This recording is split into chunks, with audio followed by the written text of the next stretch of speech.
Buenos días, jóvenes. El uso del espectrofotómetro sí es un aparato un poco difícil de comprender en cuanto a su fundamento y su uso, pero es de las herramientas de mayor utilidad en el laboratorio de análisis clínicos y de investigación y de muchas otras áreas de la ciencia. Entonces, pues es importante que aprendamos a conocerlo, es por lo menos de una manera muy general, ¿sí?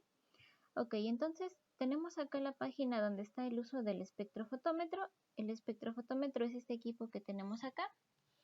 Y bueno, ¿por qué es útil su uso? Porque bueno, cada vez que ustedes quieren determinar, no sé si alguno de ustedes se ha hecho alguna vez un análisis que se llama química sanguínea. Ustedes a lo mejor no porque son jóvenes, pero a lo mejor sus papás o sus abuelitos, cuando se analizan glucosa, urea, creatinina, colesterol, triglicéridos, ácido úrico, bilirrubinas, hemoglobina, las transaminasas y bueno, todo, casi cualquier sustancia que ustedes quieran analizar, o bueno, gran cantidad de ellas se pueden cuantificar en este aparato, sobre todo si son sustancias que presenten algún color característico como la sangre, ¿no? El espectrofotómetro tiene acá, bueno, por lo menos el que estamos utilizando tiene dos rangos de medición, que es aquellas sustancias que son visibles en el espectro, bueno, ahora sí como dice su nombre, en el espectro visible, o bien en el espectro ultravioleta, ¿sí? Que si recuerdan lo que habíamos visto en el fundamento de la práctica, recordemos que la luz viaja a diferentes longitudes de onda, ¿sí? Entonces, nosotros solamente vemos este pequeño rango del espectro de luz, que es más o menos la gama de colores que vemos en el arco iris. ¿Por qué se forma el arco iris? Bueno, porque digamos que un rayo de luz incide sobre alguna superficie que descompone esos rayos de luz, más o menos como lo que tenemos más abajo. A ver si lo vemos acá. Ahí. Acá. Es decir, una fuente de luz incide sobre una especie de prisma, o por ejemplo cuando incide sobre las gotas de agua, que en este caso tienen esa función como de prisma, descompone la luz y eso es lo que nos permite ver los diferentes colores del arco iris: rojo, anaranjado, amarillo, verde, azul, violeta. Y acá abajo estaría el color ultravioleta, solo que nuestros ojos ya no son capaces de detectar esta gama de longitudes de onda, y a su vez hacia arriba tendríamos las longitudes de onda del infrarrojo. Pero igual, nuestros ojos tienen un espectro de luz limitado. Algunos pajaritos, por ejemplo, sí logran ver sobre todo en esta gama de colores, ¿no? Por ejemplo, los cuervos o los tordos, aunque nosotros los vemos negros, ellos realmente tienen otros colores, pero solamente entre ellos pueden verse así. ¿Sí? Pero bueno, entonces nosotros ahorita nada más vamos a ver, el espectrofotómetro nos permite ver o en el rango de luz visible o bien en el rango de luz ultravioleta, ¿sí? El visible más o menos va de los 400 a los 800 nanómetros, son valores aproximados, y el ultravioleta de los 200 a los 400 aproximadamente, ¿sí? Y bueno, entonces tenemos que aprender a usar el equipo. Nos dice acá que para prender y apagarlo tenemos aquí el interruptor. Entonces aquí lo podemos encender. Dice, cuando hace clic en una de las botellas de reactivo se abrirá la tapa, ¿sí? Entonces ahí la podemos abrir. Por default, bueno, el software nos incluye aquí una pipeta, que si las recuerdan cuando vimos material de laboratorio, esta se llama pipeta con bulbo. Son pipetas plásticas muy inespecíficas, entonces acá realmente lo que se debería de utilizar es una pipeta automática, ¿sí? Que es así, si recuerdan, si las llegamos a practicar. Estos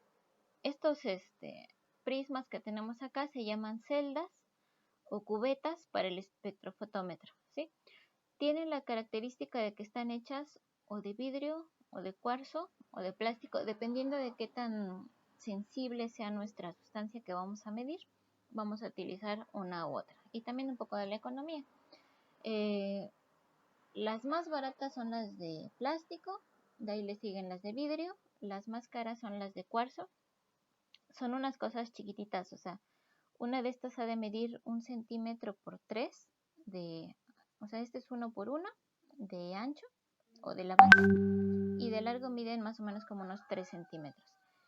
Una sola de estas cubetitas, las de cuarzo, te llegan a costar hasta 3,000 pesos cada una, ¿no? Entonces sí son, ¿por qué son tan caras? Porque están perfectamente pulidas, de manera que cuando un rayo de luz pasa por acá, pasa con total nitidez, ¿sí? Y eso es precisamente lo que nos va a permitir analizar nuestras sustancias. Tienen dos caras diferentes.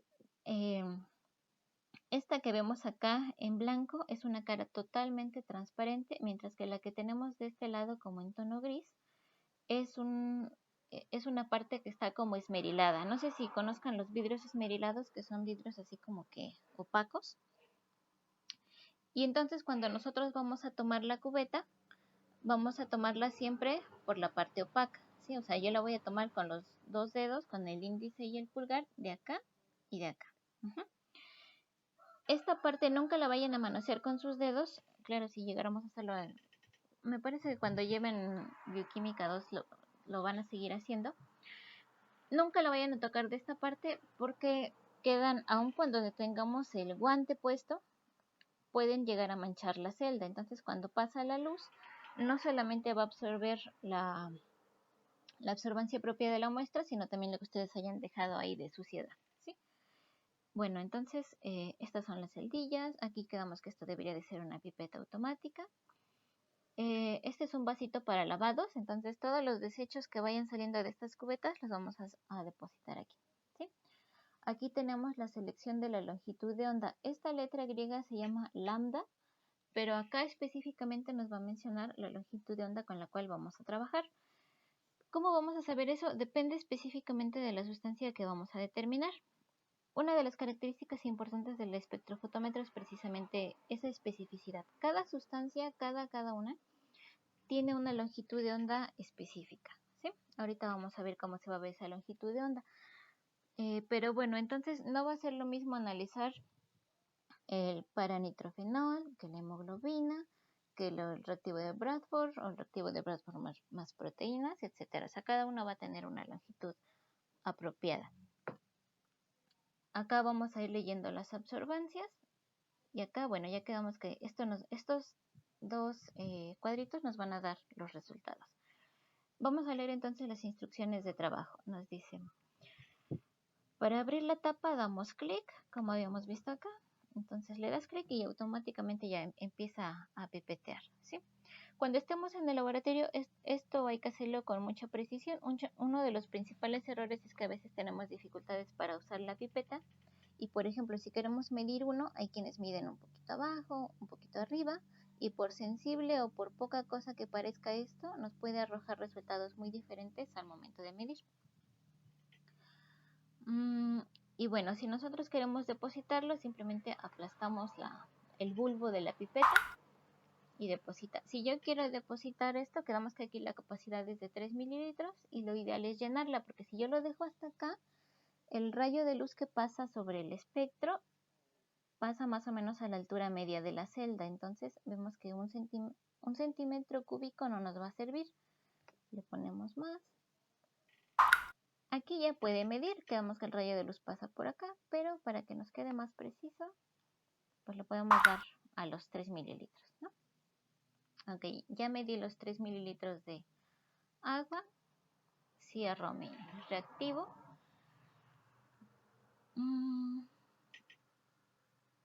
Y bueno, si queremos llenar las otras celdillas o cubetas, pues vamos cambiando aquí dándole clic, ¿sí? Por ejemplo, si yo quiero medir el paranitrofenol, vamos a cambiar de frasco y ahora automáticamente va a llenar esto, ¿sí? Entonces le damos. Ay, ya no sale.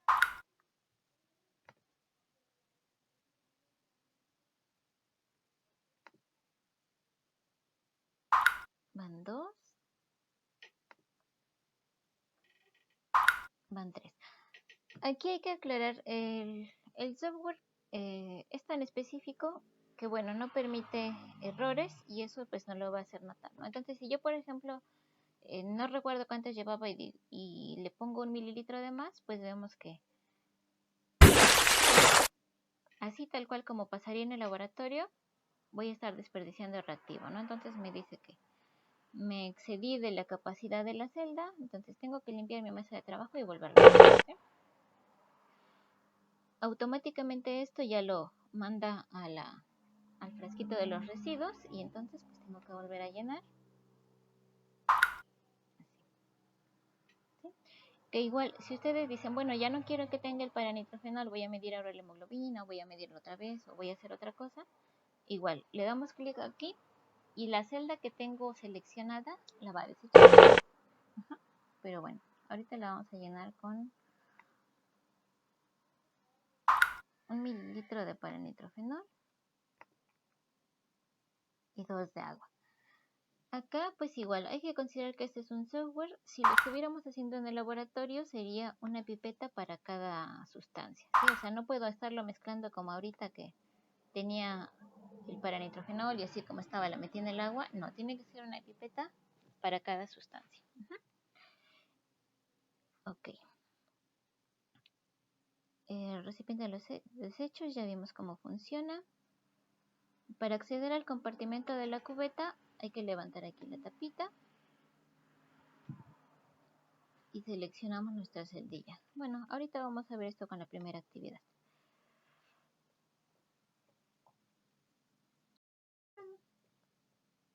Nos dice, en primer lugar, llene una cubeta con 3 mililitros de agua y llévela al espectrofotómetro. Ok, entonces la vamos a meter aquí. Vamos a seleccionar esta que tiene agua. Para introducirla lo vamos a colocar aquí. Y cerramos. Nos dice que vamos a hacer la lectura a 405 nanómetros de longitud de onda. Entonces quedamos que la longitud de onda se selecciona aquí. Y vamos a ir bajando hasta que nos den los 405.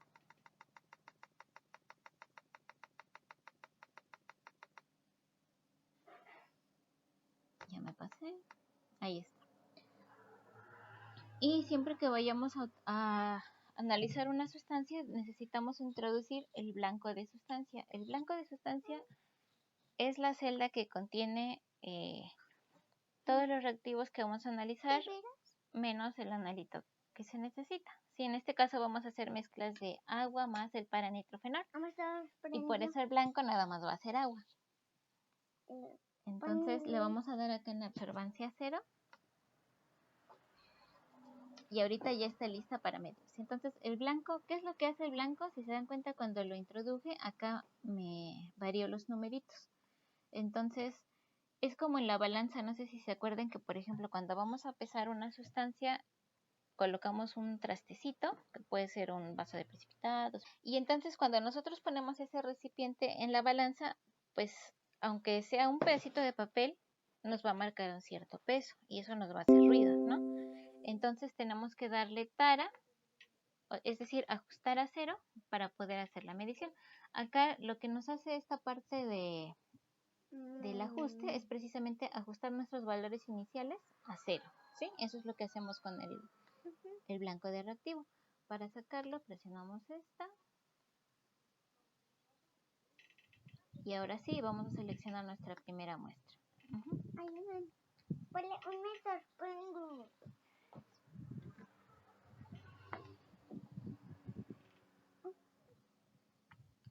Ok.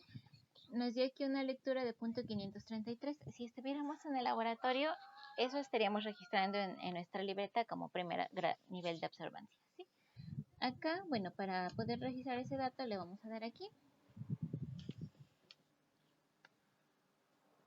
Copiamos y lo vamos a pegar en nuestro documento, ¿sí? Lo estoy volviendo a hacer, por eso vemos todo eso.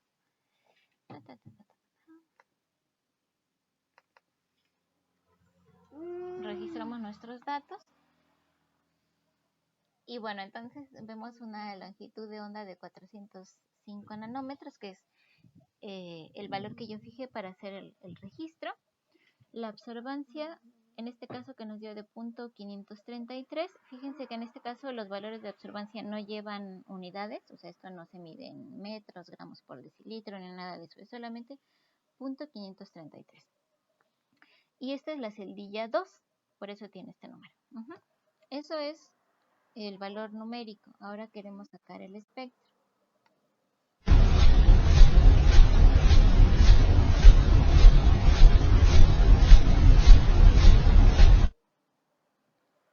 ¿Ok? Este es el resultado que nos dio. Entonces, si queremos copiar, le damos foto. Le damos copiar imagen. Y lo guardamos en nuestro documento de Word. Ok, entonces vemos que aquí tiene un valor de 200 a 800 nanómetros. Este es el registro de la longitud de onda. Y tenemos 405, por eso vimos que el pico nos sale más o menos en ese valor de 405, ¿sí? Y punto 533 es el valor de absorbancia, es decir, aquí la absorbancia está marcada de 0 a 2, por acá está el 1, por acá está el punto 5 y por eso vemos nuestro piquito aquí, ¿sí? Como les decía, la longitud de onda es específica para cada sustancia. Entonces, si ustedes miden la hemoglobina, que también viene el ejercicio, la hemoglobina tiene un piquito por acá. Es decir, está cerca, pero no en el mismo lugar, ¿sí? Y es precisamente eso lo que hace que cada sustancia sea altamente específica. Si midiéramos la glucosa, igual te da como 550 nanómetros, y otras te dan por acá, y otras te dan por acá. Y cada una va a tener un piquito especial. Entonces, este piquito que vemos acá es el de los 405 nanómetros. Vemos también otro pico que se quiere formar por acá, pero ya está abajo del rango visible y nos dice que si nuestra sustancia es colorada, pues de preferencia lo veamos en el espectro visible. Por eso estamos escogiendo esta longitud de onda, ¿sí? Ok, entonces nos regresamos acá. Aquí es donde a lo mejor dicen que se traba, como aquí ahorita a mí ya se me trabó, entonces no hay problema. Le damos iniciar y repetimos el proceso. Entonces, otra vez. Bueno, no todo el proceso, o sea, ya hicimos nuestra primera medición, vamos con la segunda. Entonces hay que volver a calibrar con agua para hacer el ajuste a 0. 1, 2, 3. Si estuviéramos en el laboratorio, el espectro se enciende más o menos 1 hora antes de hacer las mediciones, como que para que cargue, así como el carro que primero lo dejas cargando un rato, algo así. Y en lo que lo dejas así, pues vas preparando tus muestras, ¿sí? Aquí quedamos que es a 405. Le hago despacio porque si no luego se me pasa y da igual. Pero ya es como tengan ustedes precisión. Ay, 405. Ahí está. Preparamos de una vez nuestra siguiente celda. En la primera le pusimos, ¿qué?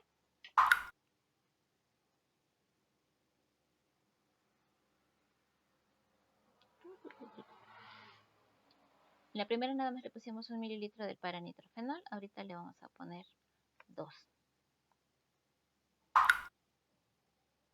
Ah, ya. Ok.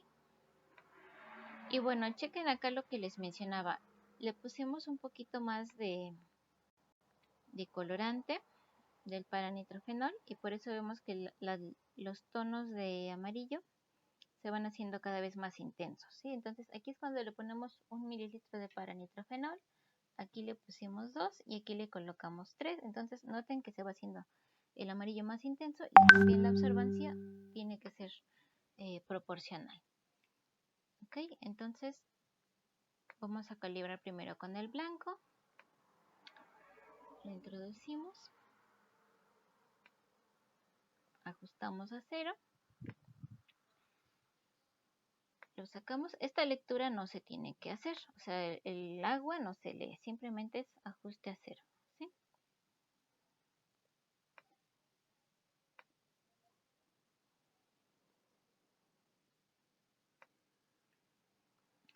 acá lo que tenemos es lo que vamos a registrar. Llevan varias veces que lo hago, entonces sí estoy viendo que las lecturas nunca son exactamente iguales.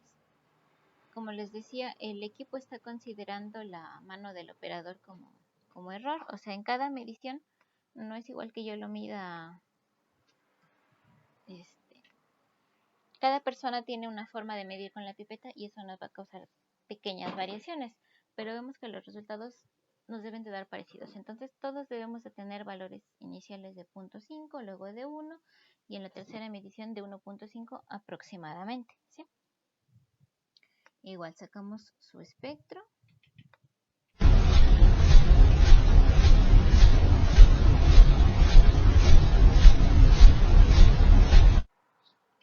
Y lo copiamos. Entonces le ponemos foto.